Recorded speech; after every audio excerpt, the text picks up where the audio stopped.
The most complete player I ever saw, and sort of my hero in those days, was Di Stefano, the centre forward, who I thought, he seemed to me he could do everything. He scored goals, he could defend, he was good in the air, both feet, exciting to watch. And Kenny, I was going to say he's close to him, but he's probably on a par with him, as far as I'm concerned. Now, for me, that's the highest compliment I can take. George Best played with Pele, Cruyff and every great of his generation. He faced hard men on muddy pitches across Britain and Europe and never once backed down from any of them. And yet, Best looked back at his career and said one player should have been registered as a lethal weapon. Not a defender, not an enforcer, a midfielder. His name was Graeme Souness. So who was Graeme Souness? And why did legends from every corner of the game speak about him the way soldiers speak about a war they survived? To understand why Souness frightened people, you have to understand what kind of player he actually was, because the easy version of the story makes him sound like a brute, and that version is wrong.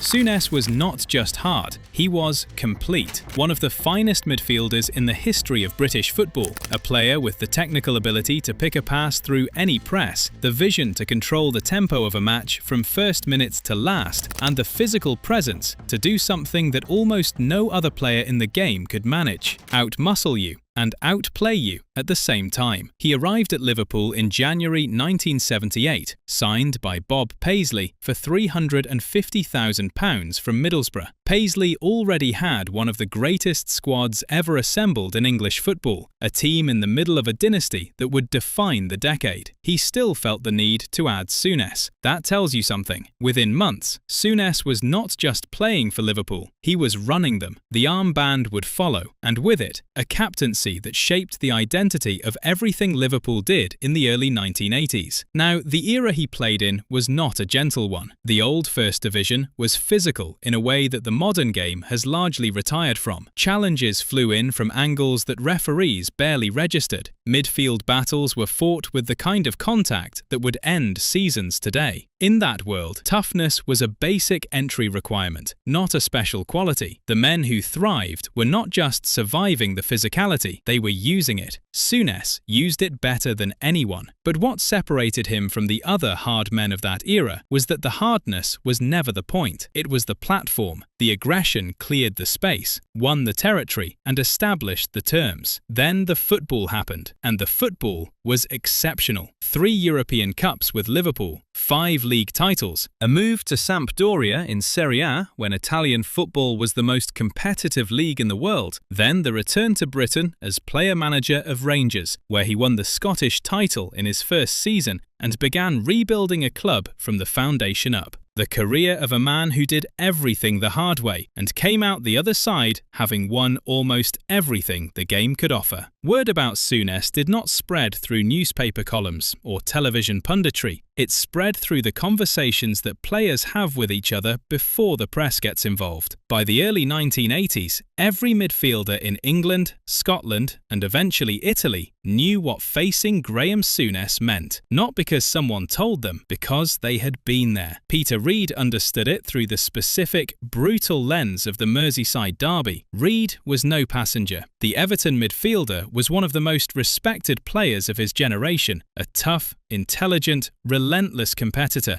who thrived in exactly the kind of contested midfield battles that the derby always produced. He did not shy away from physical confrontations. He walked straight into them. But Reid spoke about the psychological dimension of facing Souness in a way that went beyond normal tactical respect. Souness, he said, could disappear an opponent through sheer physical dominance. Not just beat them in a challenge, not just win the ball, make them irrelevant. Take them out of the match so completely that they stopped being a factor, and do it while the referee was watching something else entirely. Brian Robson knew the feeling from the other side of the Manchester-Liverpool divide. Robson was Manchester United's engine, their captain, their most important player across the first half of the 1980s. A man of genuine toughness and exceptional ability, someone who led by walking directly into the hardest part of the contest every single time. The Robson-Souness midfield battles were the ones that defined those fixtures. Two captains, two absolute competitors, neither prepared to give the other an inch. Robson described their encounters as midfield warfare, and he meant it without exaggeration or theatre. What made those 90 minutes different from anything else Robson faced was the cumulative weight of them. By the final quarter of a match against Souness, Robson would later admit the physical demands were unlike those imposed by any other opponent. Not just the tackles, not just the contests for the second ball, but the constant grinding pressure of competing against someone who never eased off, never gave you a moment to reset, and brought the same intensity to the 75th minute as he had to the first. Robson was one of the fittest and most mentally durable players of his generation, but facing Souness required a separate kind of preparation, something closer to what you did before a war than before a football match. He has called Souness his most difficult and frightening opponent. From Robson, a man who competed against the best midfielders in Europe across a decade, that is a very specific kind of compliment. Make sure to like and subscribe,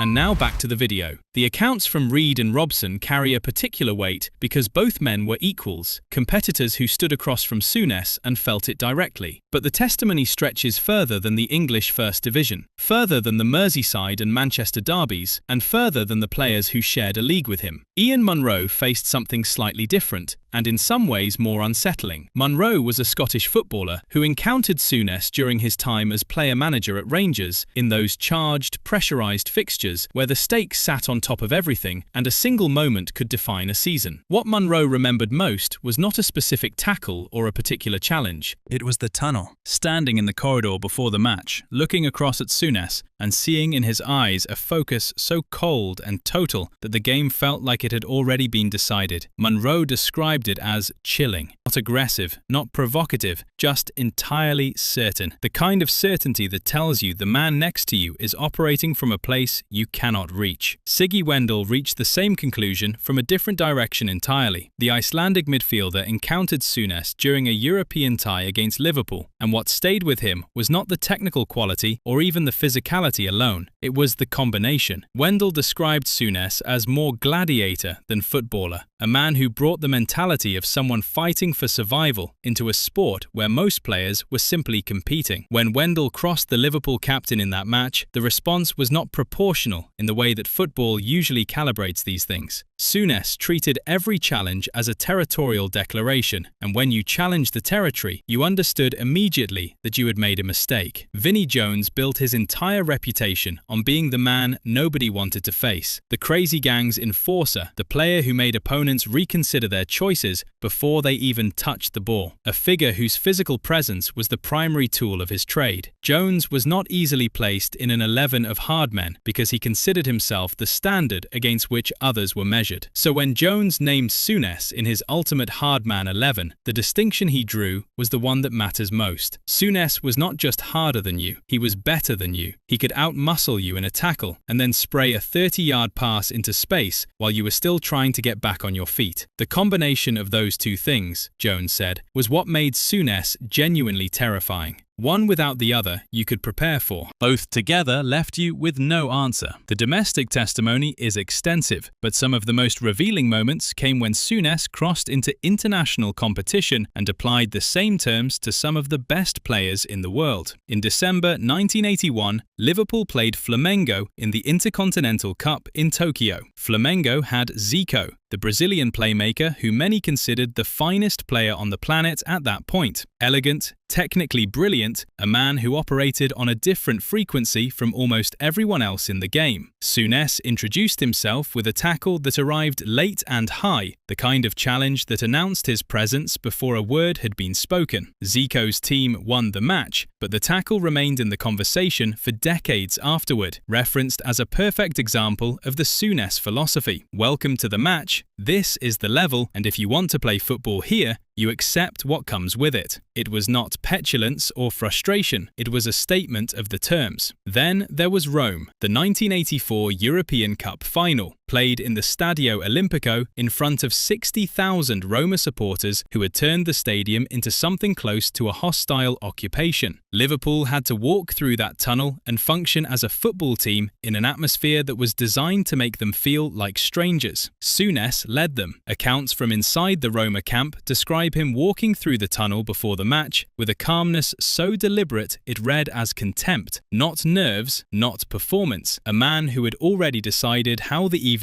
would go and was simply waiting for the football to confirm it. The Roma players, who had the crowd and the occasion and the home advantage, saw the Liverpool captain and felt something shift. Liverpool won on penalties. The atmosphere, the occasion, the noise, none of it got to them because none of it got to Souness. And he was the one carrying the temperature of the dressing room onto that pitch. It would be easy to read all of this and conclude that Souness was simply a bully who happened to be talented. That reading misses the point entirely, and the men who faced him would reject it immediately. What George Best identified when he called Souness a lethal weapon was not just the physicality, it was the fact that you could not isolate the danger and manage it the way you could with players who are hard but limited. A hard player without quality is a problem you solve with positioning and pace and technical intelligence. You avoid the collision, you move the ball quickly, you make the space before he can close it. Against Souness, none of those adjustments fully worked because the quality was there to punish every one of them. He could read where you were moving before you moved. He could intercept the pass and be 20 yards up the pitch before your team had reorganized. And if you tried to meet him physically, you faced someone who had been in that contest 1,000 times and had never lost the appetite for it. Peter Reid's description of being disappeared is the most precise account of what Souness actually did to players. It was not about injury. It was not about ending someone's afternoon with a single challenge. It was about accumulation, the sustained, relentless pressure of competing against someone who was physically superior, technically superior, and completely unbothered by the effort it required. And the technical quality is the part that made it genuinely inescapable. A physically dominant player without the football ability can be managed. You keep the ball moving, you use a teammate, you deny him the confrontation. Against Souness, you could not do that because he read the pass before you played it and won the second ball before you recovered. The physicality forced you into mistakes, and the quality punished every single one of them. By the time the 60-minute mark arrived, players who had started the match with full confidence and full intention found themselves making smaller decisions, checking their runs, hesitating in situations where they would normally have committed. That hesitation was Souness working. That shrinkage was his actual achievement. Brian Robson's willingness to call him the most frightening opponent of his career is the clearest measure of all, because Robson faced everyone. He played in World Cups, European Championships, the biggest club matches in England and Europe, against the finest midfielders of a generation. He competed and won against most of them. Souness was different, not more talented in every technical dimension, not faster, not a player whose stats told a story that separated him from every other elite midfielder of the era, but in the specific experience of standing across from him on a pitch, with the match in progress and the tackles going in, Robson found something he could not fully account for or fully prepare against. That is a rare thing to admit for a man of Robson's standing. The combination that Jones named, outmuscle and outplay simultaneously, is ultimately the cleanest explanation for why Souness sits where he sits in the memory of everyone who faced him. Physical players can be neutralized by better footballers. Better footballers can be removed from matches by physical players who are willing to pay the disciplinary price. Souness removed both options. He left you with no escape route and no compensation. Graeme Souness retired from playing and went into management, first at Rangers, then at Liverpool, then across a long career that took him through Turkey, Portugal, and back to Newcastle. The management record was complicated, contested, and occasionally brilliant, but that is not what the players who faced him talk about when his name comes up. What they talk about is the feeling, the specific experience of a Saturday afternoon in the old First Division, or a European night under floodlights, when the team sheet went up and Souness was on it. Reid and Robson preparing themselves for something they knew would be the hardest 90 minutes of their week. Munro in the tunnel, looking into those eyes. Vendel stepping into a European tie and realizing within minutes that normal football logic did not fully apply. Zico, the best player in the world at that moment, learning that the Liverpool captain had his own set of introductions to make. An entire Roma squad walking into a final on their home ground and feeling the weight of Souness's certainty pressing against them before the referee blew his whistle. Several Roma players spoke about that match for years afterward, not with the frustration of losing a penalty shootout, but with the specific discomfort of having been psychologically outplayed before the contest had properly begun. That kind of defeat stays with you differently. The modern game produces harder tackles under greater scrutiny, generates physical specimens of extraordinary conditioning, and rewards technical quality at every level. It does not produce Graeme Souness, and it probably never will again. Not because the game is too soft, and not because the players are lesser, but because what Souness was could not be constructed from coaching sessions or sports science programs. It came from somewhere else entirely, from a specific combination of quality and will, and something behind the eyes that the men who faced him still struggle to put into words. Best said he should have been registered as a lethal weapon. Jones said he belongs in any 11 of the hardest players the game has ever produced. Robson called him the most frightening opponent of his career. Reed said he could make you disappear. Munro said he chilled you before the match even started. Vendel called him a gladiator. An entire Roma squad felt him before he touched the ball, and Zico carried a reminder of the Liverpool captain's philosophy for the rest of his playing days. 8 men. 8 completely different positions in the game. One conclusion. Some players change football with their feet. Graeme Souness changed it with everything he was. And the hardest, most decorated players of his era are still talking about it decades later. Send some respect for Souness in the comments below, and subscribe for more stories like this.